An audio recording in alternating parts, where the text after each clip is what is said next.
Fantasy Blind Spot, where we shine the light on what you can't see. He's a cornerstone piece. He's a guy you're going to want on your fantasy team. It's all about them splash plays.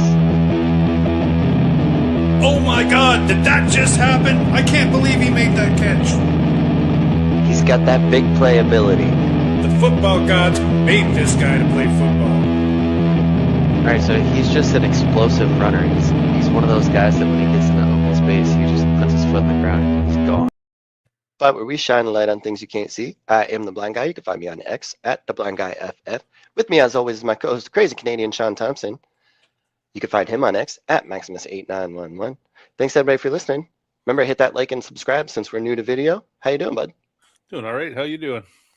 Not too bad. We've actually had some storms going on the last couple of days, so that's fun. My little corgi starts shaking because she gets so scared sometimes, which is weird because it hadn't really been happening lately, but I guess it was enough yesterday to scare the crap out of her. So she was hiding in the corner with her face tucked in the pillow and everything.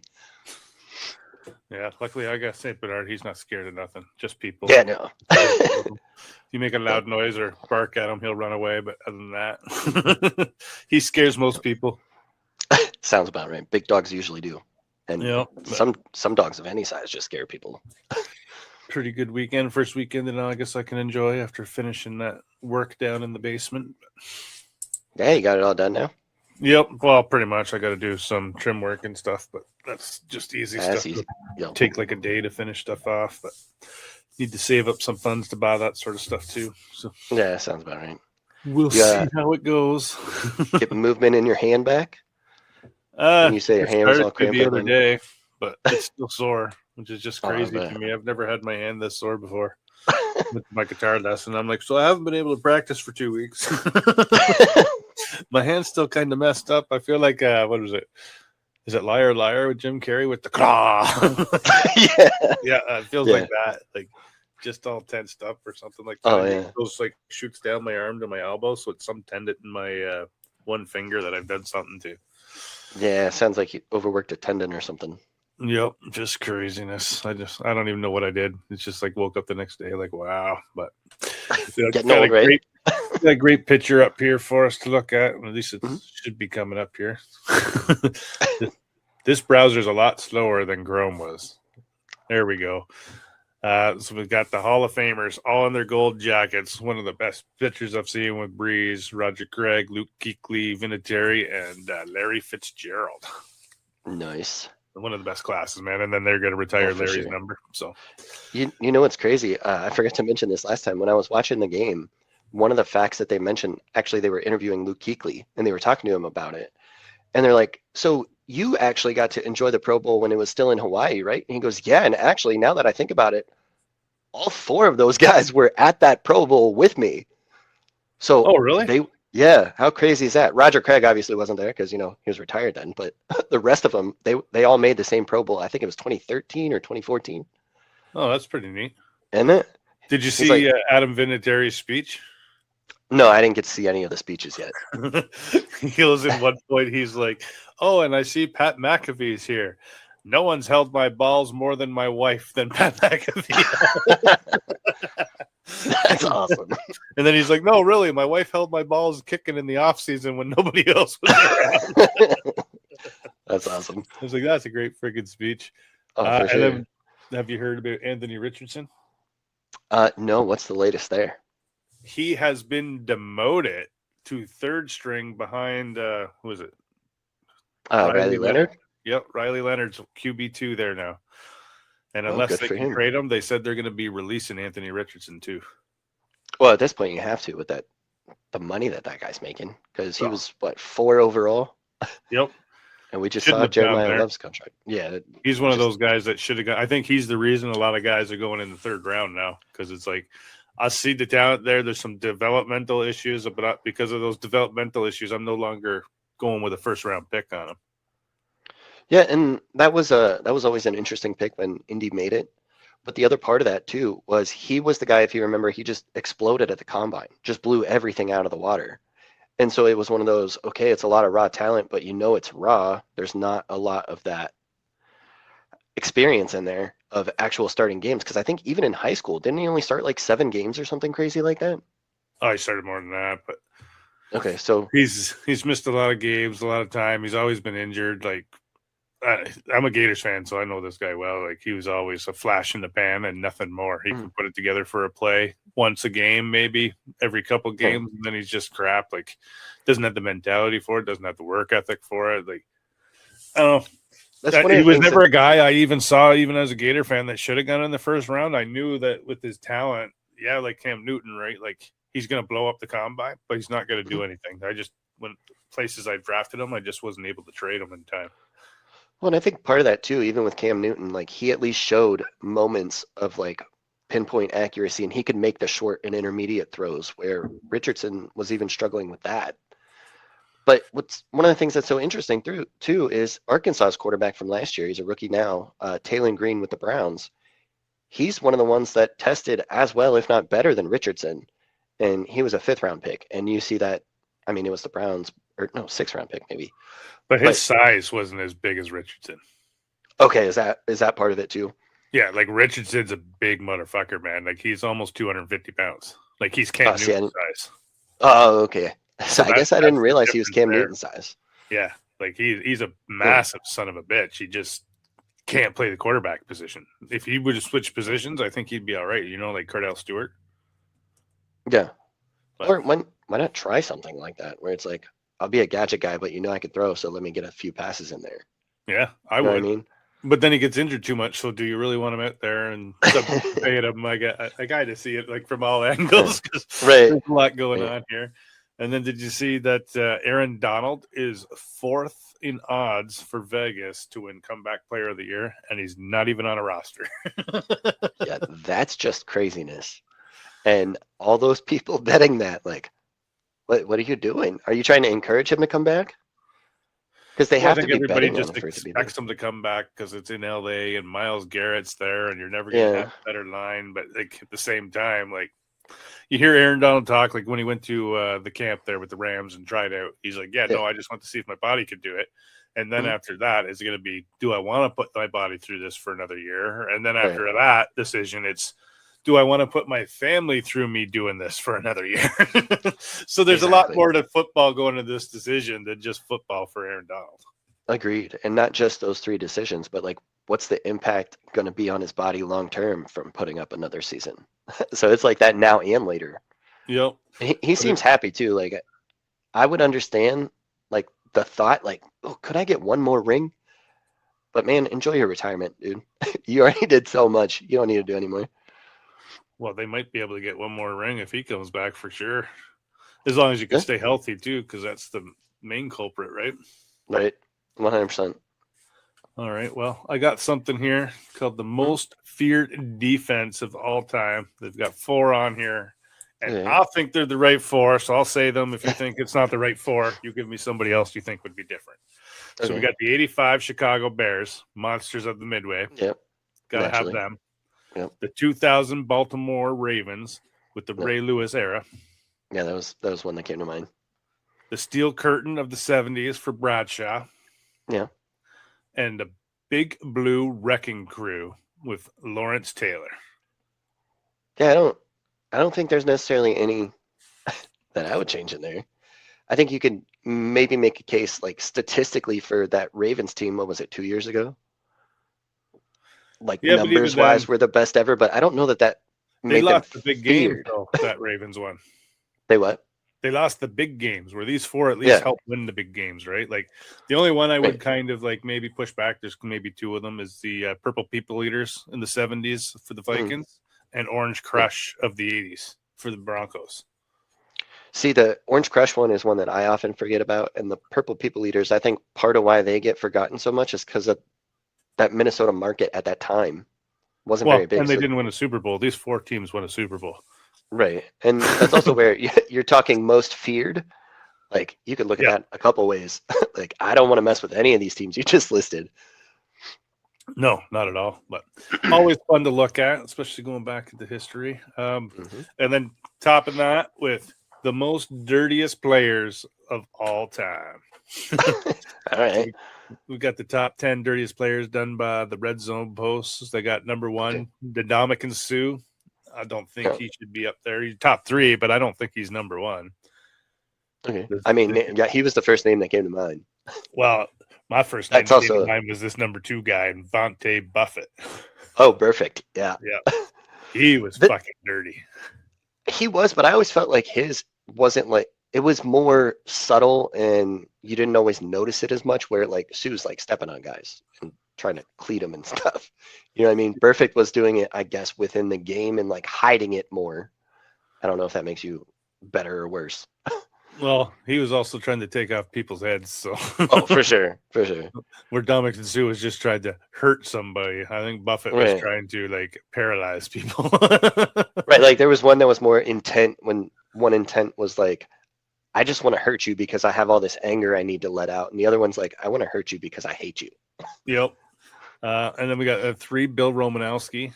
I would, again, put him above Ndamukong Suh. See, I didn't get to see enough of him. I just remember hearing stories and some of the highlights. Oh, man. He would do the 5-finger discount, they would say, in every pickle pile. He was grabbing somebody's balls from the other team. Jeez. He would spit in your face, poke you in the eye. He slapped a ref. Like, the guy was just out of fucking control in a time when the NFL was out of control. So how Bill Romanowski, to me, isn't like 1 or 2 is just crazy. Well, maybe it's what you said. It was when the whole NFL was out of control. Yeah, and it just maybe it seems like a little whatever. Yeah. But then number 4, they've got from the Cardinals, Conrad Dobler. I don't really remember him, so he must be old school. Yeah, I don't know who that is. Number 5, I don't think should be on the list at all, is James Harrison. Mean motherfucker. Yeah, I don't remember him being dirty at all. Dirty, like, and even off the field, he was like, yeah, I don't see the. He always, to me, was just like high motor guy. Like I don't remember anything dirty about James Harrison. And he was vicious. He'd fucking take your head off if he could, but like at the same time, he wasn't doing it in a way like Buffett was, where it's like completely blindsided and illegal. Well, that's the crazy part. Maybe I'm misremembering this, but I also remember James Harrison being a guy that even opposing teams liked, when like he would knock your head off, but then he would help you up. Yeah, that's what I mean. I don't see why he's on this list. No. Then we got Richie Incognito. Okay, yeah, that makes sense. He got into it with his quarterback, right? I think so. I'm blanking. Speaking of getting into it with quarterbacks, Cousin and Max Crosby got in a fight. I saw that, and I think the punishment was Cousins had to take second team reps for a day or something like that. Cousins and Crosby or away from the team did not practice. Yeah. They were on the sidelines practicing by themselves. I don't think you could have 2 better people doing it. Those should be leaders on both sides of your ball. Like, fuck, get some shit in. Number 7, again, another guy, I don't know why he's on here, Rodney Harrison. Yeah, I don't remember that either. You know, like I can think of a lot dirtier players. Then they got Albert Haysworth at 8. Yeah, that was one that came to mind along with Ndamukong Suh. You know, like why is Night Train Lane not on here? They even had to invent the freaking face mask rule because of him. Mean Joe Green, because it's in his damn name. Yep. They got Jack Tatum on here, and then ended off Charles Martin. So I think there were some missed names, but overall not bad. Well, that's why it's an opinion thing, and it's fun discussion, right? For sure. And then we got, I don't know if you've seen this, though. They did a list where they interviewed 50 execs in the NFL, and these executives, so not fantasy people, not like sports talking people. These are actually people in the NFL business. Mm-hmm. This is their top 14 quarterbacks in the league right now. Oh, okay. Number 1, they got Mahomes. Okay. Number 2, Josh Allen. Okay. Number 3 is Matt Stafford. 4 is Burrow. 5's Lamar. 6 is Herbert. 7's Dak Prescott, which I was surprised about that one. Yeah, that's kind of interesting. 8's Drake May. 9's Jared Goff. 10 is Jordan Love. 11's Brock Purdy. 12's Caleb Williams. Finished Jaden Daniels and Baker Mayfield. Okay. I mean, I don't. Always interesting to look at these lists compared to the fantasy community and how it very much differs. Yeah, because they also have to factor in leadership, how they get along with their teammates, what kind of teammate they are, what kind of leadership you want from your team, right? Like, do you want the quiet guy that's going to head down, get it done? or do you want that loud guy that is going to get the team riled up and ready to roll? Well, I see no loud guys up here. Yeah, that's true. So nobody Well, likes a loud guy. I guess Mahomes, I think he's loud. Yeah, I guess a little bit. But not. I But wouldn't. it also helps when he's already won as many Super Bowls as he has. What, 3? Right? Yeah, I think so. Something like that. All right, and then let's get into lastly these most paid guys here in each position. Okay. So we got Larry Tunzel on the tackle position, $3.1 million. Freaking That's insane. Say again? $30.1 million for Oh. so the tackle, Okay. left tackle. Right tackle's Darnell Wright, who just signed with the Bears. We talked about that last week, $29 million. Right. Right guard, they got Trey Smith of the Chiefs at 23.5. Left guard is Tyler Smith of the Cowboys, 24 million. Center is Tyler Lindenbaum of the Raiders. Top 3 wide receivers are Chase JSN and Drake London with 40.3, 42.2, and 35.3 million. I'm surprised Drake London's the third highest. Yeah, I was just gonna say I didn't realize Drake London was making $35 million a year. Yep, I didn't either. George Kittle, top tight end at 19.1. And Mahomes, top quarterback at 63.1, and Jamar Gibbs, top running back at 22.5 million. Yeah, that's a lot of money out there. And if you look at these contracts, a lot of them all were within the last couple of years. So that makes sense. Normally that way, right? Because that's when it goes up.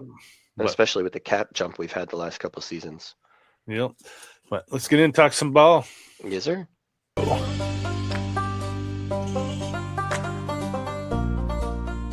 Time for the Grape Light, where we discuss what's happening around the league.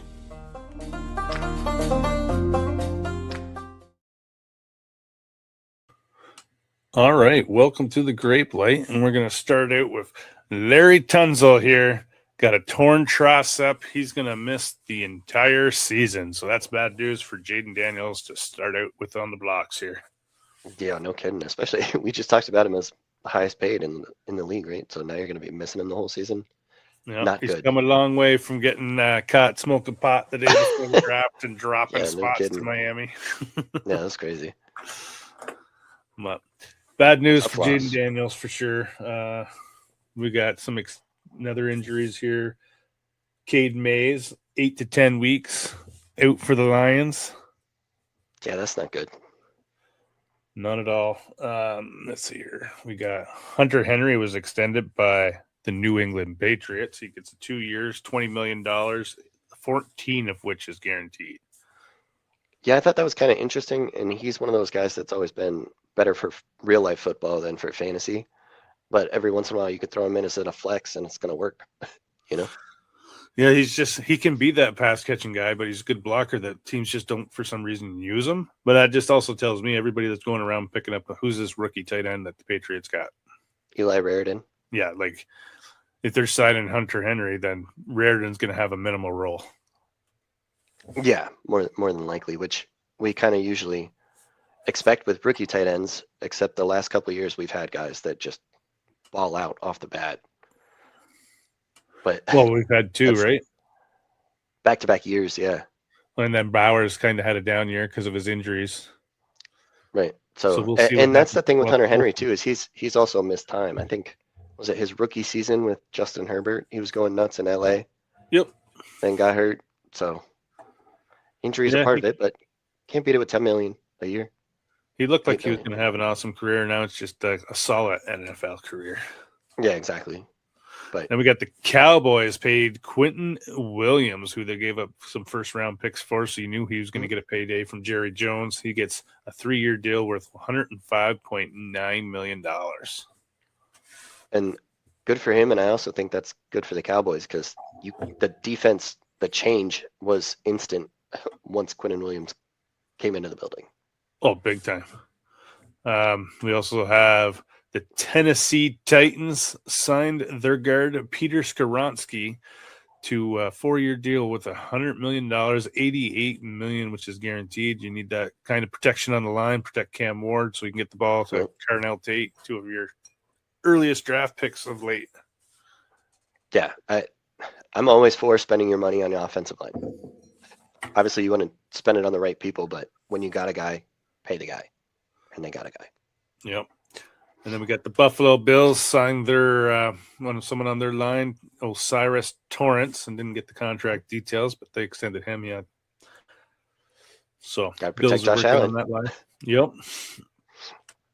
Then we got the New Orleans Saints are to sign on a 1-year deal Deion Jones. Remember when him and Devin Bush came in? Yeah. They were like had so much promise, and then they both got into injuries. Dominant, yeah. But they're still in the league even after all these injuries, just hanging around. Tell you how good they were. Yeah, exactly. Not just how good they were, but like that work ethic to stay in shape after those injuries like that. Deion Jones, he made his name in Atlanta, if I remember right. Wasn't it? Yep. I believe it was Atlanta and the Steelers. But I drafted both those guys in one draft with TJ Watt. That's a hell of a draft right there. Yeah. Man, I went from last place to first place with that draft because I also got Barkley, a whole bunch of. I got an awesome draft that time. Oh, I think you told me about that one. Was that your Barkley and all the other top guys like McCaffrey and all those guys? Yep. Yeah. I don't think it was a Barkley draft. It was a McCaffrey draft for sure. Yep. Like and Joe Mixon and all that. It was like, I had so many picks.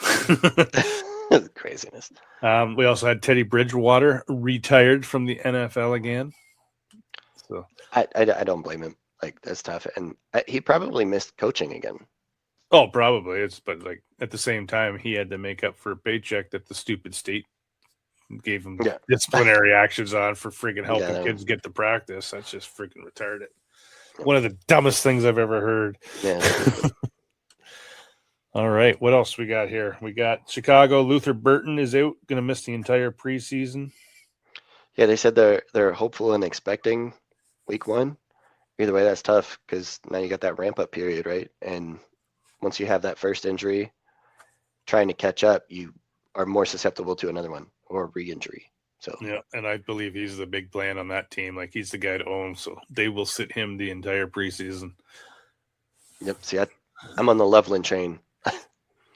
Oh, I think it's Burton. And then we also have the NFL is now allowing a coach to assign somebody to help them with challenging plays, so they can just concentrate on the basically chatter going on the headsets on whether they want to challenge or not. Yeah, and I think this is a good rule change. I'm all for anything to help the referees get the plays right and get them right quickly. So, yep, for sure. But that's what we got for the news. Now that you got the grapes, go make the wine.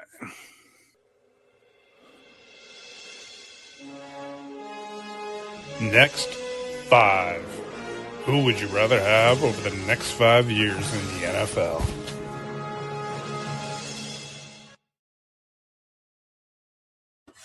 All right, welcome to Next 5, and today we are talking linebackers, Alex. All right. So we're kind of looking at position. The NDP or IDP stuff. NDP, freaking, that's Canadian political party. That's a little different. Yep. So I got 5 guys here for you. They're kind of spread all over, different type of thing, different types of contracts. So it's really going to be pick your poison. So to start out with, we got what's his name, Oluwakane from the Jaguars. Okay. 31 years old. This year he's doing 17 million. Next year 16 million, and then the next 2 years after that is a voided contract. Okay. Next, we got Cedric Gray, 24 years old, do 1.3, then 1.4. Then he needs a new contract. He was a third-round rookie. Mm-hmm.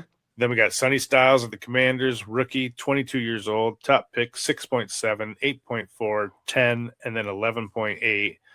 And I forgot to look to see what his fifth-year option would be, but I'm going to guess it's somewhere around 20 million. Yeah, that sounds about right. I think with the 5th-year option, don't they just average the top salaries? Yeah, that's what they do. Yeah. They take the top 5 and average. Yeah, that sounds about right.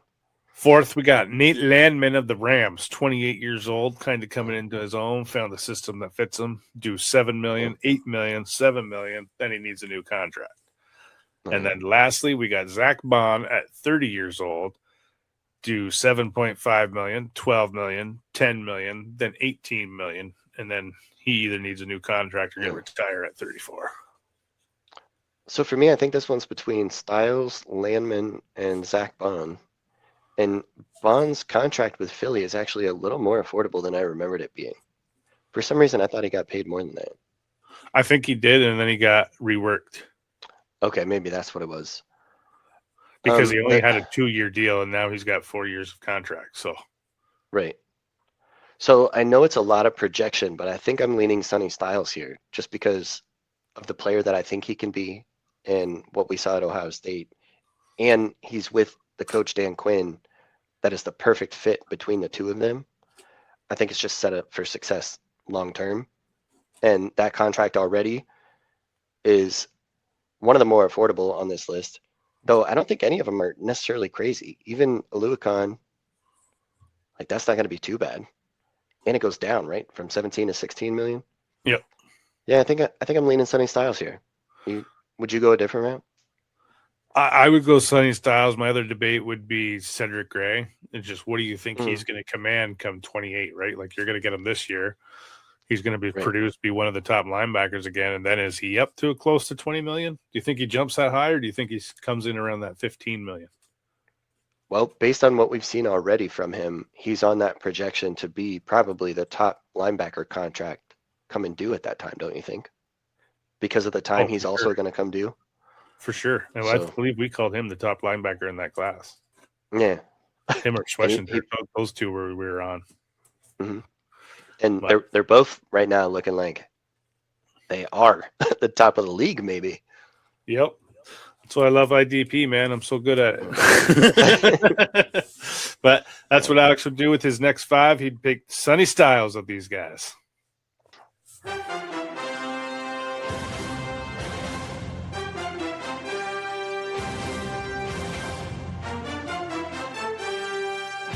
All-time matchups. We take an NFL team and we give that team's all-time lineup of anybody who's ever played for that team. Which team will win?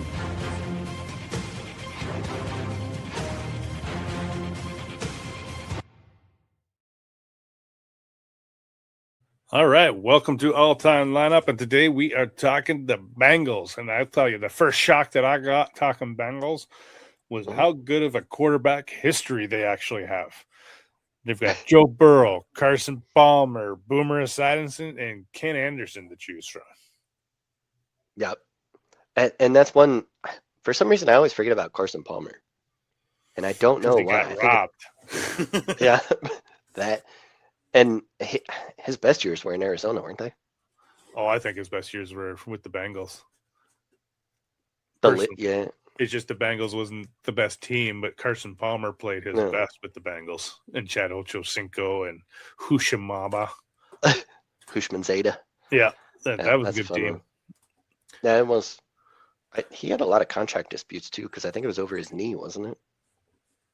That was some of it, and it was like got to the point where he was one of the first ones that demanded a trade because they weren't just going to work out a contract, and then they said, we're not trading you. So then he retired, sat out a year, came back the next year, only came out of retirement after he was traded to the Cardinals. Yeah, there's been some crazy stories in the NFL, and that one's not even that crazy. No, but I see you landed on Joe Burrow. I did, yes. He's already had the playoff success, too, in making the Super Bowl. Didn't win one, but, I mean, I think... Neither did Boomer. Right. And then Ken Anderson is the all-time passing leader, but I think Burrow's on his way there. So yeah, I agree. I think Joe Burrow's eventually going to be that top quarterback in that franchise by the time it's all said and done, as long as he can stay on the field, because he's had a lot of injuries. Stay healthy. When it came to running back, to me, there was only one choice. Corey Dillon? Yep. Is that who you went real with? Quick on it is, yes. And real quick on Joe Burrow, this is actually the first year of his career that he's had the same 5 returning offensive linemen. Oh, yeah? Yeah, how crazy is that? That would be pretty good for him. Hopefully exactly. They can stay gelled. Yep. Stay healthy. And then we got to the wide receiver position, and just like the quarterback position, I was like, not that it like I was amazed because of them all, but I was kind of shocked at how many wide receivers they actually had to choose from because there was a lot. We got Jamar Chase, Chad Johnson, Chris Collinsworth, AJ Green, T. Higgins. Like, and that's not even naming all of them. There's AJ Green. Did I say him? Yeah. Yep. Well, and when you mentioned TJ Hushmanzada, he was one. Yep, exactly. There's a lot of guys. There we go. But so you ended up with Ocho Cinco, AJ Green, and Jamar Chase. Yep, and I figure just take the best ones, you'll make them work. Because AJ Green went into the slot some, Jamar Chase goes into the slot some, and Ocho Cinco is just an awesome receiver you could play anywhere too. Good luck trying to defend that. Chase and Ocho Cinco, we both agreed on. My slot guy that I wanted was Chris Collinsworth. Okay. I thought he could stretch the field better than anybody else on this roster or of these wide receivers. Like, I think he's the fastest guy. Okay. I mean, that, like I said, you can't really argue a whole lot of them. I'd go any of the ones we listed. So. And then when you look at it, I'm like, okay, AJ Green and T. Higgins, could they do this a lot? Yeah, but they're better on the outside, right? So, like, I look at that third wide receiver position as I want a different skill set than what I got on my other sides. Chase and Chad Johnson can do everything. So if you guys can do everything, I want a guy that's just going to streak that friggin' field and stretch it so you guys have more room to work. Yeah, that works. I think, wasn't that Collinsworth's specialty? Yep. Yeah, I think his so got him in the Hall of Fame. Yeah, his reception were pretty crazy, I think. That brings us to the tight end position. You went with Bobby Trumpy. And I've got Tony McGee of the 70s. Yeah, Trumpy was an older player too, and he was just the franchise leader at the position in receiving yards and receiving touchdowns. So, like, okay, that was one thing. I don't think it necessarily surprised me, but the Bengals didn't really have a lot to choose from at tight end.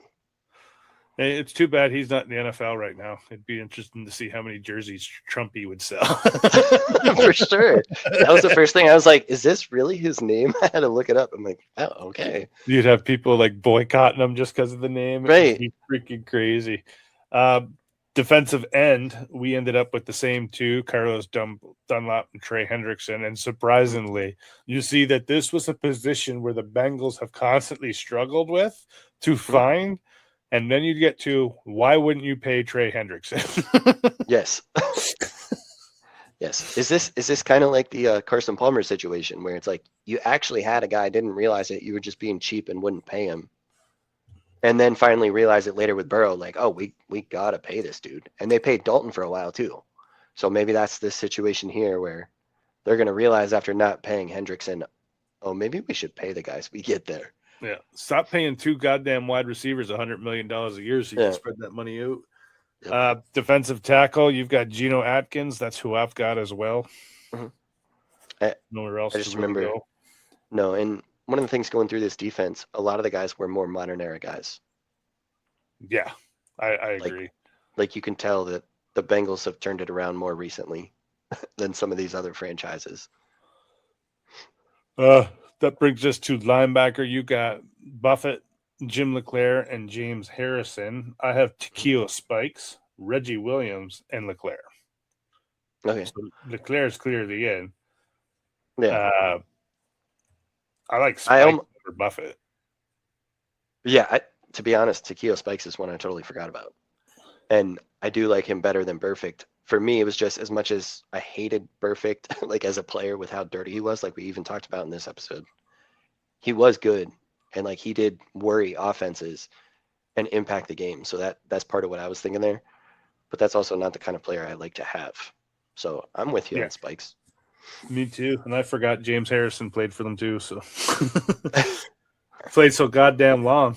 He did. He did. At cornerback, you got Pac-Man Jones and Ken Riley. I have Ken Riley as well because he was feared. And Leon Hall, the shutdown corner when Carson Palmer was there. He was one of the best in the league at the time.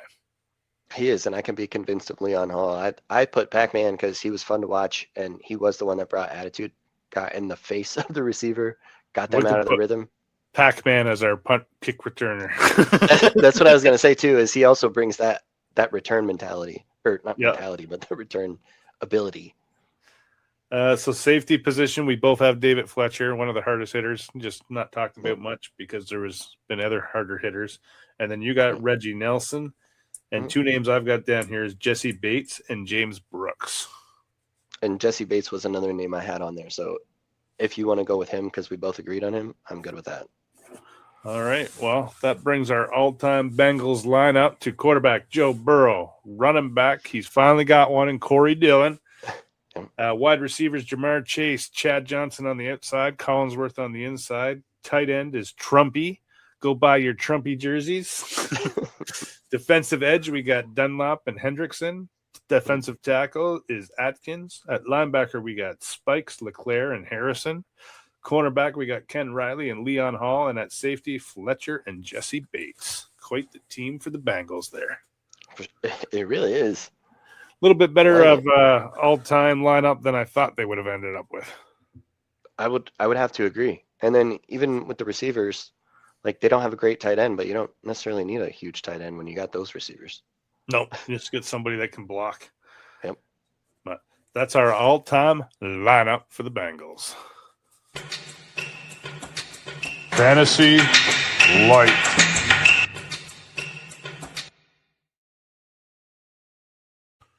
All right, welcome to Fantasy Light. Today we're going to be talking about drafting from positions 9 to 12, basically the back half of the draft in the first round, first half in the second round, and so on. If it's a snake, if you have third round turnaround, stuff like that. Obviously, these will be a little bit different because this is more for your standard 12-team league.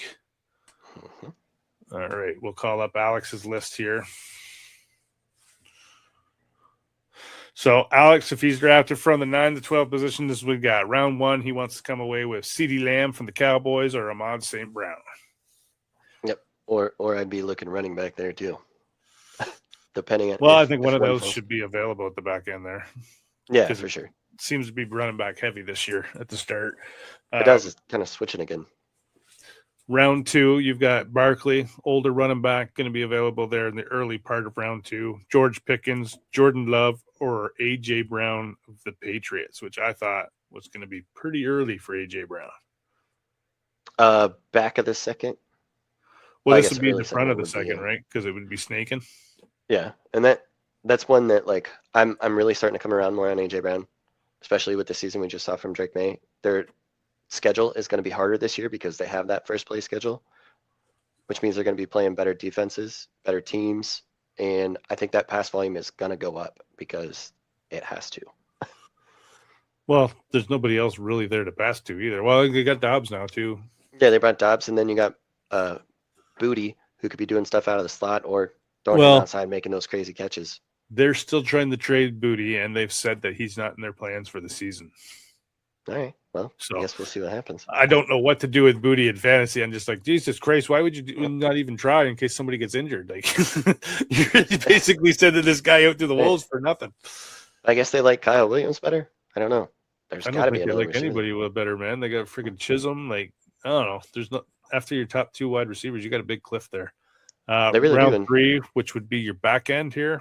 You've got Breece Hall, J-Mo at the or Javonte Williams of the Cowboys, or was that J-Mo? Yes. No, that was Javonte. Etienne of the Saints, T. Higgins of the Bengals, and Tet of the Panthers. Yes. And real quickly to go back to, I think you said it in the second. You said Jordan Love. That was Jeremiah Love. Ain't no way I'm drafting Jordan Love. Cardinals there. I do have the Cardinals. Okay. So. I was like, there's no way anybody should be taking Jordan Love in the second unless you're talking to Superflex. Even then, I don't think I'd take Love in the second Superflex. No, I wouldn't either. Anything on these third rounds you want to say? Breece Hall, I think his volume's going to go up. And I know it's obviously camp. Drum beats are always crazy. But they're expecting that Breece Hall is going to have more of a bell cow role this season than he has in the past. His highest snap percentage in the past was 67%. I think that's going to be up in the 70s at least. Because that should be up in the 90s with him. Yeah. Especially you're paying him and you now have a non-mobile quarterback, and one of Breece Hall's best assets is his pass catching ability. Like, get that man the ball as much as you can. Yeah, and he freaking controls games. Yeah. Round 4, which would be early round 4, you got Ibuka from the Bucks, Garrett Wilson from the Jets, Scattaboo from the Giants, Ladd from the Chargers, and Loveland from the Bears. Yeah, and this is one, if Bowers or Loveland, 2 or 4, like if I'm going top tight end, those are one of the 2 that I'm getting, and I want it to be at a value spot. So depending on how the rest of that team goes, and if I'm taking a tight end in the first 4 rounds, I'm not going early quarterback, because then it leaves your running back and wide receiver room feeling depleted, whether it is or not. Yeah, if you're going early on one, you got to go early on the other, and then the other one you got to just let it slide. Yeah, get it at the end. All right, we'll call up my list here. Mm-hmm. So for me, if I'm drafting in the 9 to 12 spots, round 1, again, I think all the big running backs are gone, so you're going wide receiver here. I got CeeDee Lamb or Justin Jefferson for round 1. Oh, I'm surprised to see Jefferson for you. It'd just be too hard to pass up, especially if you're sitting at 12 and Jefferson's there. How do you not take him? Yeah, that's true. And you're going back to back, so you can match it with best running back available or just dominate at receiver. Yep, and that's what I'm doing. And coming back in round 2, I'm going Omar Hampton or Brock Bowers. I'm getting my top running back, or I'm getting the tight end that I want. Mm-hmm. Round 3, I'm looking at Tet from the Panthers or Garrett Wilson from the Jets. I always take Garrett Wilson early. He just needs a quarterback. I think he's one of the best wide receivers in this game. Well, and even his, what was it, 2 years ago, wide receiver 7, I think it was, finish, was with Justin Fields, and like, what was it, 3,100 yards of passing offense. So he doesn't need a whole lot with how he's been dominating targets. He's always open. So then round 4, if I didn't go Brock Bowers up there, I've got Drake May as my top target. Okay. Amika Ibuka and Ladd is my next 2. Yeah, so we're both on Ibuka and Ladd. I just think those are great values in the 4th. Oh, yeah, big time. I did a round 5 and a round 6. Oh, okay. So in round 5, I got DJ Moore of the Bills, Carnell Tate of the Titans, and if I didn't get Drake May, I'd be looking at Caleb Williams here. Yeah, and I like all those values too. And I'm doing this exercise makes me realize, like, I really like the receivers in round 4, 5, and 6. Oh yeah. Like, well, even in round 6, my 2 choices are Kyle Pitts and Marvin Harrison Jr. Yeah, and those are both good values too. Yep. In the 6th. So not a bad spot to draft at the end of the round. I'll say this: Terrence's league this year, he used the what is it there? The Hall of Fame game. Okay. And then you had to pick 3 people, name one as your captain, and then whatever they got fantasy point wise is whoever had the highest got to pick what selected seat they wanted of the 16-team league. Okay. So I finished 4th in the list, and Terrence was 5th. Oh, nice. 1, 2, 3 took picks 1, 2, and 3. Oh, that's kind of interesting. I was 4th. Yeah. I took pick 16. Terrence was 5th. He took pick 15. And then every other pick went 4, 5, 6, 7, 8, 9, 10.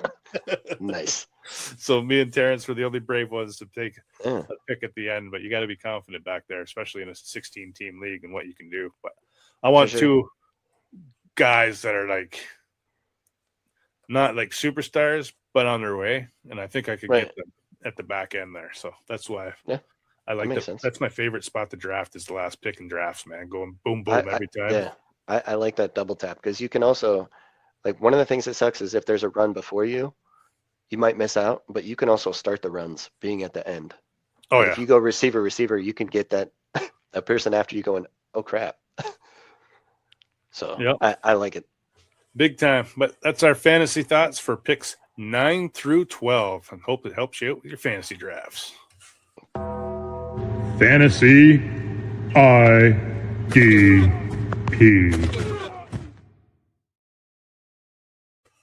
All right, welcome to Fantasy IDP. Today we're just going to be talking about guys that me and Alex will personally be targeting and the rounds where we'll be looking at drafting them. There's a lot of people out there that maybe be new to IDP or maybe not new, but don't really necessarily know where to take some of these IDP players.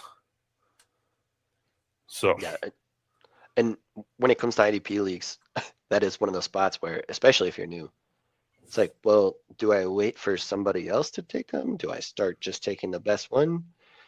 One of the things I like about IDP is I think it's a place where you can find value not just with the players, but also if you have a good defense, that can boost your offense when offense is harder to acquire typically in fantasy. Yep. All right. So I hope I did this up right because you said to send it after via text. Yeah. So I kind of deciphered it like this because this is how it looked like in the text. You've got rounds 8 and 9, Corey Schlesinger and Jack Campbell would be your targets. And then in rounds 10 and 11, I've got Myles Garrett from the Rams, Nick Bonito from the Broncos, Burns from the Giants, Crosby from the Raiders, Caleb Downs from the Cowboys, Smith from the Bucks, Nick Moriarty from the Seahawks, and Kyle Hamilton from the Ravens. Yep, I think that sounds about right. So basically, in rounds 10 and 11, you are going IDP no matter what.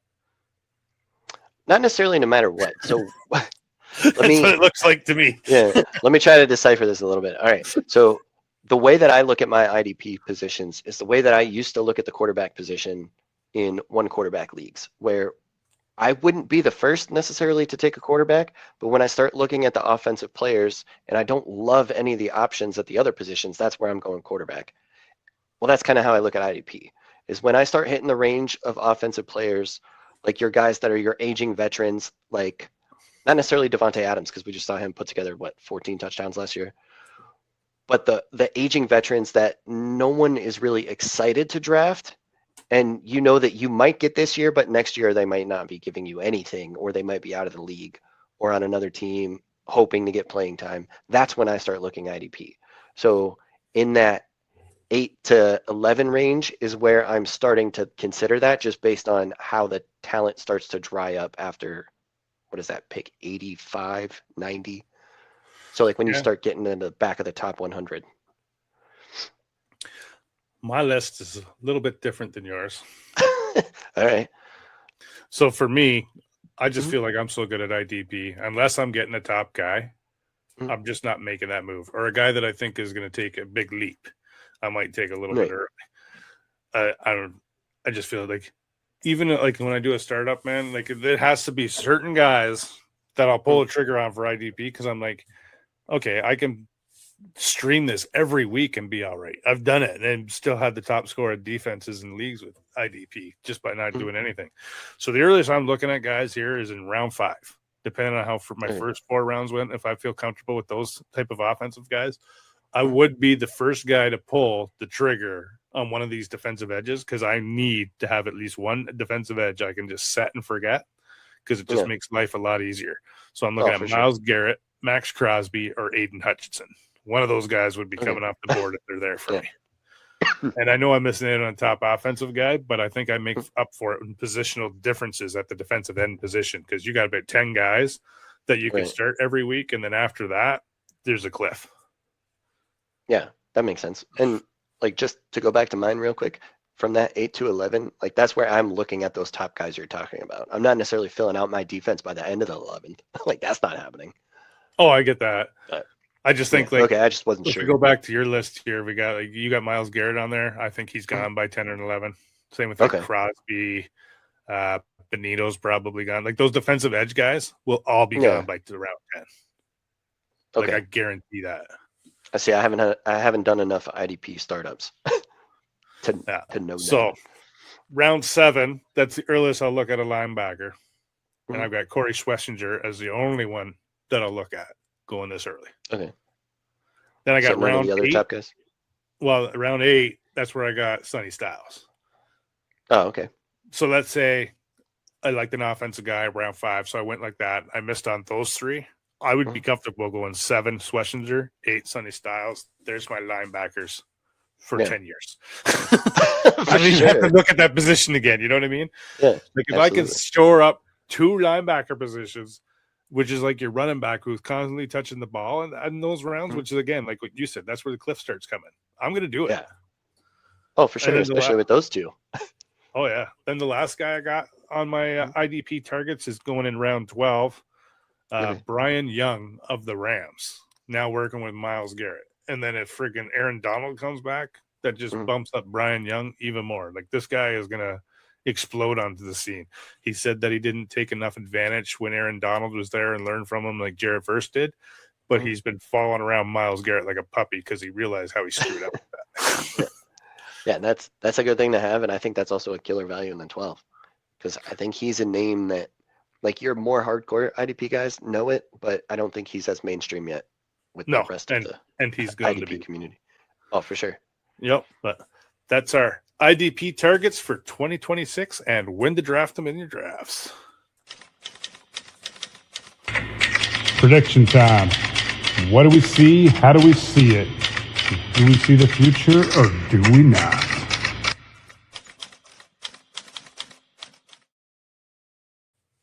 Damn, those words make me laugh every time.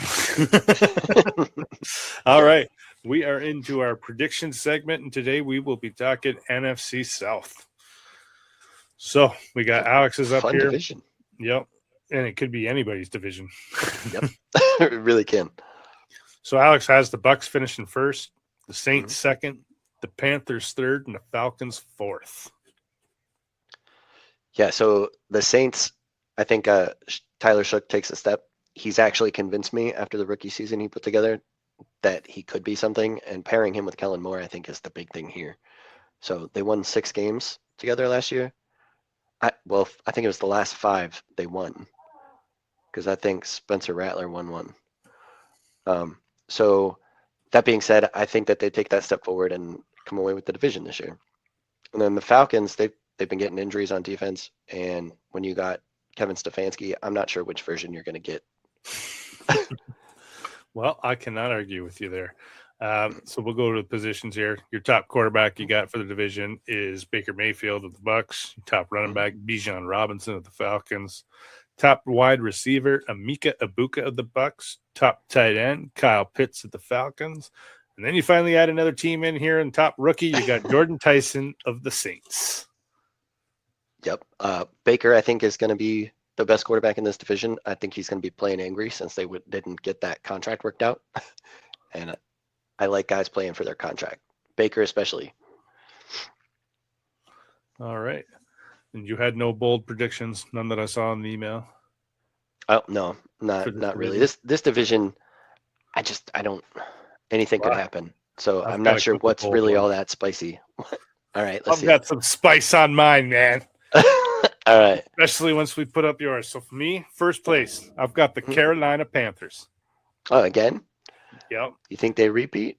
I do. I thought with the schedule change, because they've got that first place scheduled now, it's going to be much more difficult, I think, for them this year. Well, but I think they're ready for it. I think they finally got that defense kind of together with this last class and signing these free agents. The offense is coming together. So I just think Bryce Young's taking that step, was one of the best quarterbacks near the end of the season last year, and just going to continue off on that. So I got the Bucks finishing second. Same thing, okay. Baker Mayfield. I think he's going to be on fire. I just don't, don't think they're going to win the division. Well, and even still, like, that just might mean Carolina gets a tiebreaker and they both finish 11-6, 10-7. I think it will be a close division. I don't think anybody runs away with it, but yeah, that's what I think too. I think this is probably going to be the closest division. Third, I got the Saints, and then fourth, I got the Falcons again. I do not trust Stefanski at all to be able to run a team. Right. Hey, you were at the Browns how long, and you never did anything better than third, I think, was his best finish? I honestly couldn't tell you, but I know it wasn't pretty. He's one that, like, at times his offense would look really good, but then the next week it was just like they didn't even show up. Yeah, I don't think he's a great motivator. Yeah, and I think the play calling wasn't great either. Like, that was, I know a lot of my Browns friends. They haven't really had players either when Jerry Jeudy's your top fucking wide receiver. Yeah. Hard to do anything with. And they still haven't had a quarterback since they came back. So no, well, they had one. They got rid of it. Just stupid Baker. Whoever's decision that was. Like, all right. So going to my positionals, my top quarterback, I've got Bryce Young of the Carolina Panthers going to be the top quarterback. Well, that's a bold prediction right there, I think. Oh, it is, and it'll continue on. My top running back, I got Bijan Robinson, like you. There's no reason to think it'll be anybody else unless he gets hurt. My top wide receiver is also on the Bucks, but is not Emeka Egbuka. It is Ted Hurst. Oh, off the bat. Yes. All right. I think he's the only wide receiver on there that can replace Mike Evans, and I think he's going to come in here strong this year. My top It's a tight big end. leap, though. Oh, yeah. Because My didn't he top come in 10, from Jackson State or Georgia State? Georgia State, I think. Yeah, that's what it But was. everything coming out of camp is he's been able to handle it. And like even the offensive coordinator said how great it is to have a true X wide receiver on the team where all the rest are like these slot type of guys, right? So I think he's got a role. It's just whether he can keep it and get a hold of it, right? Because he's got his chance. Yeah. Right. Next, I got my tight end, Kyle Pitts from the Falcons. I just don't see anybody challenging him. My top rookie is obviously Ted Hurst, if I've got him as my top wide receiver. Right, naturally. Yeah. So then that brings me, I got 2 bold predictions. I've got Bryce Young is going to be in the MVP talks late into the season. I don't think he'll win it, but I think he's going to be in the talks, at the week 12 to 15. Yeah. Which is reasonable. That's reasonable in the sense that, like, that's, 3/4 of the season. But yes, definitely spicy. That's on the top end of the hot one scale. If you ever watch that show. Yeah. Then my next one is going to be number 10 on the hot ones. Ted Hurst deserves to win Rookie of the Year, but gets robbed for a quarterback. Well, that's saying a couple things. Yep.